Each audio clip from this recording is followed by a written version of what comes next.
अब हम लोग डिस्कस करेंगे एक मेथड जिसे हम लोग बोलते हैं मल्टीप्लाई इन टू लाइंस।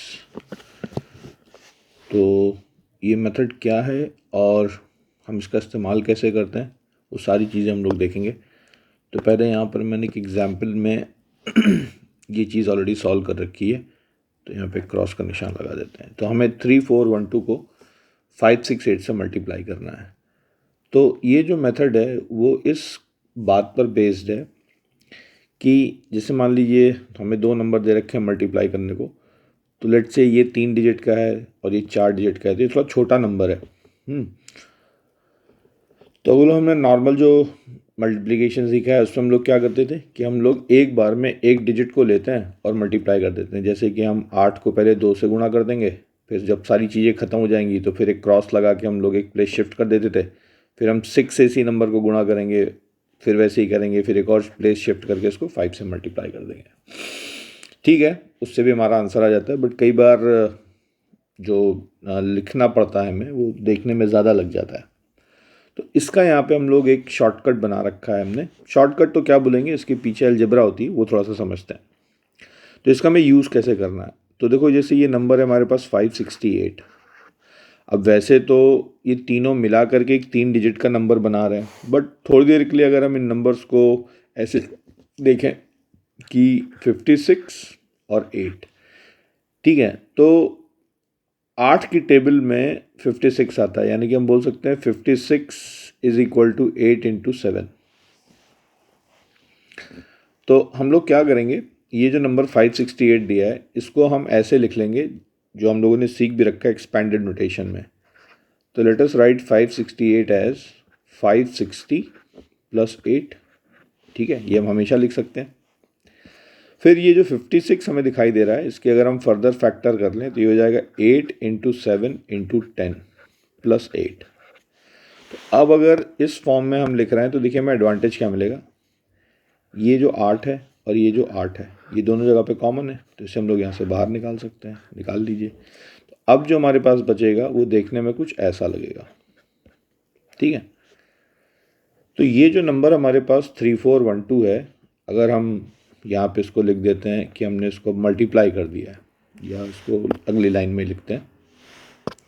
तो अब अगर मैं लिखता हूँ कि 568 मल्टीप्लाइड बाई 3412, तो इसका सीधा सा मतलब है कि ये जो मैंने यहाँ पे लिखा है हमने 3412 को इससे मल्टीप्लाई किया है, क्योंकि ये चीज़ इस पूरे के बराबर है। ये हमने अभी यहाँ पे देखा।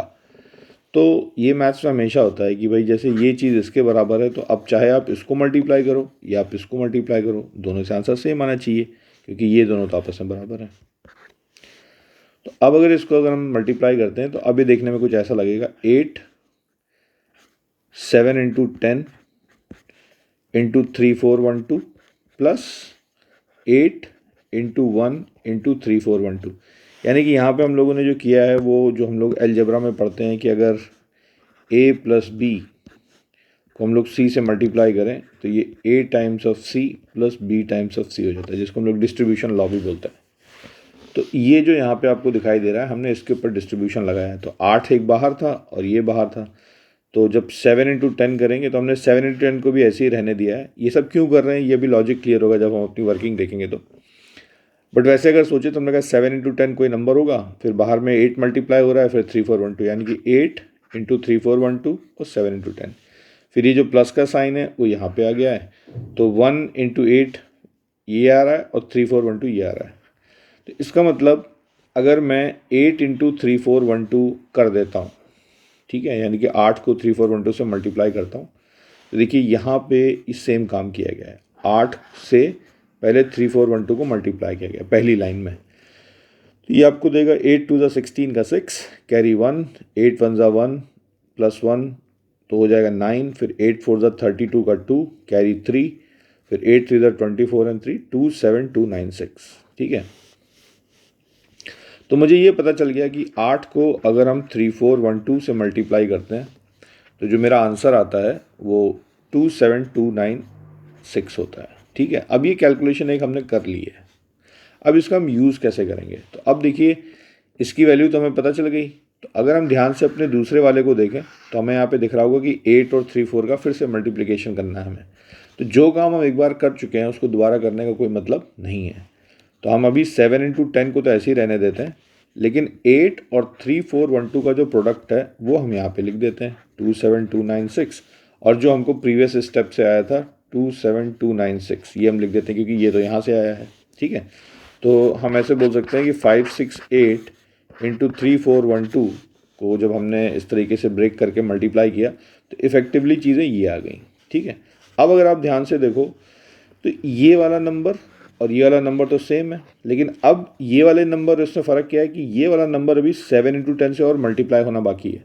तो यानी कि इस नंबर को अगर हम 7 से गुणा कर दें तो हमारा एक और स्टेप आगे बढ़ जाएगा। ठीक है, तो जब आप इसको 7 इंटू 27296 यहाँ पर करेंगे तो देखिए वही काम यहाँ पर किया गया है। यहाँ पर ये ऐसे किया गया है कि 27296, अब मुझे पता है कि अगर इसको मल्टीप्लाई करना है तो इस नंबर को जो इस लाइन में आया है ये 7 से मल्टीप्लाई हो जाएगा।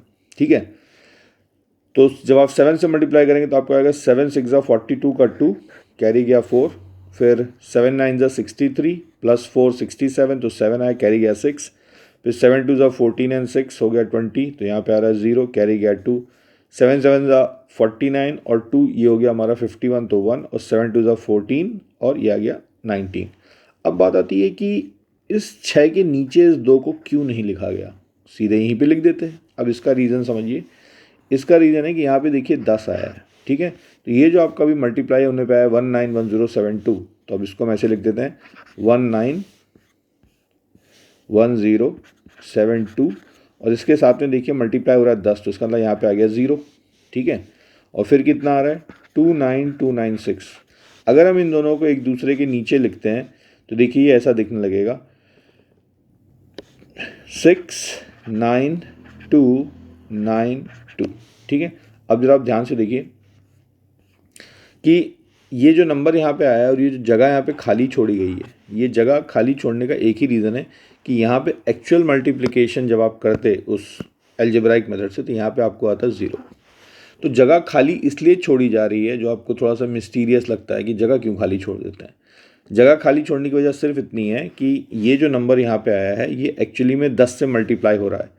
तो 10 से मल्टीप्लाई हो रहा है तो इसका मतलब है कि इसका यूनिट्स का डिजिट 0 हो जाएगा। तो जब 0 हो जाएगा तो मैथ्स में 0 अगर कहीं पे आ रहा है तो आप उस जगह को खाली छोड़ सकते हैं, क्योंकि 0 एक ऐसी चीज़ है जब आप ऐड करते हैं या सब्ट्रैक्ट करते हैं किसी भी नंबर से तो 0 ऐड या सब्ट्रैक्ट करने से कोई फ़र्क नहीं पड़ता। यानी कि 6 में आप 0 जोड़ेंगे तो भी आंसर 6 ही आएगा, या आप 6 में से 0 सब्ट्रैक्ट करेंगे तो भी आंसर 6 आएगा। तो ये जो जगह हम लोग शिफ्ट करते हैं वो शिफ्टिंग की वजह यही होती है। यही मान लीजिए अगर हमारे पास ये जो हमने ब्रेक किया है 560 + 8, तो यहाँ पे ये ब्रेकअप हुआ है 10 पे। अभी हम लोग ये वाला एग्जाम्पल भी करेंगे, यहाँ पे हम लोग ब्रेक करेंगे 15 और 135 में। तो आप देखेंगे कि हम यहाँ पे 3 जगह खाली छोड़ देंगे, क्योंकि हमारे पास 1000 का मल्टीप्लिकेशन होगा तो हमको एंड में 3 ज़ीरोज़ मिलेंगे। ठीक है, तो इस तरीके से ये हमारा लॉजिक यहाँ पे काम कर रहा है। तो अब हम लोग बार फिर से अपने मेथड को समराइज कर देते हैं और इसी प्रॉब्लम को दोबारा से अब हम लोग एक बार फिर से सॉल्व करते हैं। तो मान लीजिए हमें 3412 को मल्टीप्लाई करना है 568 से, तो हमें इस बात का ध्यान रखना होता है कि क्या कॉम्बिनेशन लें। जैसे मान लीजिए एक नंबर तो आपको छोटा लेना ही पड़ेगा, क्योंकि जैसे आपने 8 ले लिया, 7 ले लिया है, कुछ भी ऐसा कर दे रखा है, तो कोशिश करिए कि ये नंबर थोड़ा छोटा सा बन जाए। ठीक है, तो आपको इस तरीके से इन्हें कंबाइन या रिकम्बाइन करना पड़ेगा कि जैसे मान लो अगर आपने 8 को चुना है तो बाकी जो नंबर बच रहा है 2 डिजिट का यानी कि 56, वो इसका क्या हो जाए, एक मल्टीपल हो जाए। तो 568 को हमने जब 560 + 8 लिखा तो आइडिया वही है कि ये जो बचा हुआ नंबर आ रहा है इसमें से 8 कॉमन निकाला जा सके। ठीक है, अगर इसमें से 8 कॉमन नहीं निकल रहा है तो फिर ये एक अच्छी चॉइस नहीं है, फिर हमको कुछ और दूसरा सोचना पड़ेगा। ठीक है, अब जैसे यहाँ पे तो एकदम ऑब्वियस सा था कि 568 है, अगर आपको 8 की टेबल याद है तो तुरंत दिख जाएगा कि 56 जो है वो 8 के पहाड़े में आता है। ठीक है, तो चलिए इसको जल्दी से ख़त्म करते हैं। तो आपने यहाँ पे ऐसे लाइन खींची, फिर आपने शुरू किया इसको 8 से मल्टीप्लाई करने से। तो 8 2 16 का 6 आया, कैरी गया 1, 8 1 1 आया 9, 8 4 32 2 कैरी गया 3, फिर 8 3 24 एंड 3 ये हो गया 27। ठीक है, अब आपको समझ में आ गया होगा कि आपको यहाँ पे एक जगह क्यों छोड़नी है। ठीक है, तो आप चाहो तो यहाँ पे कट टर्म का निशान लगा सकते हो। अब बचा नंबर क्या है 56, यानी कि 560 से मल्टीप्लाई कर रहे हैं, तो ये जगह इसलिए छोड़ी है क्योंकि जो भी आंसर आएगा उसमें एक जीरो तो आएगा ही आएगा, तो जगह खाली छोड़ दो। अब 56 को हमने जैसा बताया ब्रेक कर लिया 8 इंटू 7 में, इसको यहाँ पे लिख देते हैं 56 को 7 इंटू 8। अब मुझे पता है कि ये वाला जो नंबर है जब 7 इंटू 8 से मल्टीप्लाई होगा तो 8 से मल्टीप्लाई होगा पहले 3412, तो यही नंबर आ जाएगा मेरे पास जो कि आपको यहाँ लिखा दिखाई दे रहा है। तो इस नंबर को अब हम किससे मल्टीप्लाई करना बचा है, सिर्फ 7 से। तो यानी कि ये जो नंबर यहाँ पे आपको दिखाई दे रहा है ये 7 से मल्टीप्लाई हो जाएगा। तो कैसे मल्टीप्लाई होगा, एक जगह आपने छोड़ दिए, एक लाइन खींच दीजिए। अब आप 7 से मल्टीप्लाई करेंगे 6 को, तो आपका आंसर आएगा 7 6 42, कैरी गया 4। फिर आप करेंगे 7 9 63 प्लस 4 67, 7 कैरी गया 6। फिर 7 2 14 एंड 6 20, तो ये गया 0, कैरी गया 2। फिर 7 7 49, 49 एंड 2, ये हो गया आपका 51, तो आपने 1 यहाँ पे लिखा, कैरी गया 5। फिर आप बोलोगे 7 2 14 1 19। अब आप सब जोड़ दीजिए 6 9 2 11 7 2 9 1 10 8 3 1 9, ये हो गया आपका आंसर। तो ये कोई ऐसी शॉर्टकट नहीं है, ठीक है। बात यहाँ पे सिर्फ इतनी है कि जब भी आप एक नंबर को दूसरे नंबर से मल्टीप्लाई कर रहे हैं तो आपने एक मेहनत कर ली है ना, तो हमारी कोशिश होती है कि हमारी वो मेहनत वेस्ट ना जाए। हम अगला अगर कुछ मल्टीप्लिकेशन कर रहे हैं तो हमने जो प्रीवियस स्टेप में काम किया है हो सके तो हम उसका कोई यूज़ कर लें, बजाय इसके कि हम पूरे नंबर को, क्योंकि देखिए जब आप इसको डायरेक्टली मल्टीप्लाई कर रहे थे 56 से, या जो भी आप लॉन्ग मल्टीप्लिकेशन यूज़ करते हैं, मतलब एक बार में एक डिजिट से, तो आप बार बार अपनी मेहनत जो एक बार आप कर चुके हैं उसका कोई यूज़ नहीं करते। आप हर बार मल्टीप्लाई करते हैं तो आप हर बार नए सिरे से शुरुआत करते हैं, तो वो थोड़ा सा एक वेस्टेज ऑफ टाइम जैसा हो जाता है। तो आई थिंक अच्छा, अभी एक मल्टीप्लिकेशन हमें और करना है तो वो भी देख लेते हैं हम लोग।